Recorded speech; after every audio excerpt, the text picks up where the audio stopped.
కళ్ళకు కనిపించినంత అయితే మనం కూడా చాలా కేర్ తీసుకొని వాటిని తీసేయొచ్చు. కానీ ఈ మైక్రో ప్లాస్టిక్ అనేది మన కంటికి కనిపించదు. అందులోనూ 5 కంటే కూడా తక్కువైపోతే వాటి నుంచి మనం తప్పించుకోలేము. 10-40 మిలియన్ మెట్రిక్ టన్స్ ఆఫ్ ప్లాస్టిక్‌ని మనము ఎన్వైర్న్‌మెంట్‌లోకి రిలీజ్ చేస్తున్నాము ప్రతి ఇయర్. అండ్ బై 2040 ఇది డబుల్ ఆర్ ట్రిపుల్ కూడా అయ్యే ఛాన్సెస్ ఉంది. మరి ఎక్కడి నుంచి మైక్రో ప్లాస్టిక్స్ మనము చూస్తుంటాము?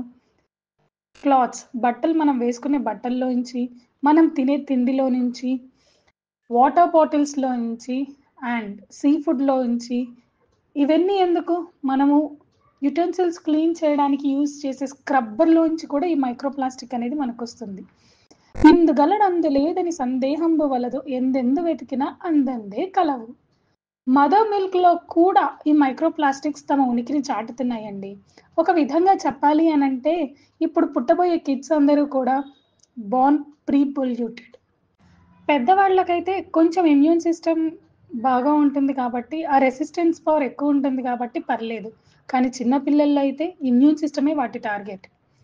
ఒక్కొక్కసారి మనము పిల్లలకి ఎంత న్యూట్రిషియస్ ఫుడ్ పెట్టినా, ఎంత హెల్తీ ఫుడ్ పెట్టినా, మైక్రో ప్లాస్టిక్స్ వలన అబ్సార్ప్షన్ లెవెల్స్ అనేవి తగ్గిపోతాయి. ఒక సర్టెన్ పీరియడ్ తర్వాత కొన్ని కొన్ని సిస్టమ్స్ పైన ఎఫెక్ట్ చూపిస్తుంది. ఒక రెస్పిరేటరీ అవ్వచ్చు, డైజెస్టివ్ సిస్టమ్ అవ్వచ్చు, హార్మోన్స్ అవ్వచ్చు, లేదా ఇంకేదైనా హెల్త్ ఇష్యూస్ వల్ల కూడా అవ్వచ్చు. నెక్స్ట్ వీడియోలో మనము ఎలాంటి ప్రికాషన్స్ తీసుకోవాలి అండ్ ఒక రీసెర్చ్ కిడ్స్ మీద చేసిన ఒక రీసెర్చ్ పైన ఇవన్నీ కూడా తెలుసుకుందాము. Stay tune to Nutrivriksha. Thank you. Please do follow, share and subscribe.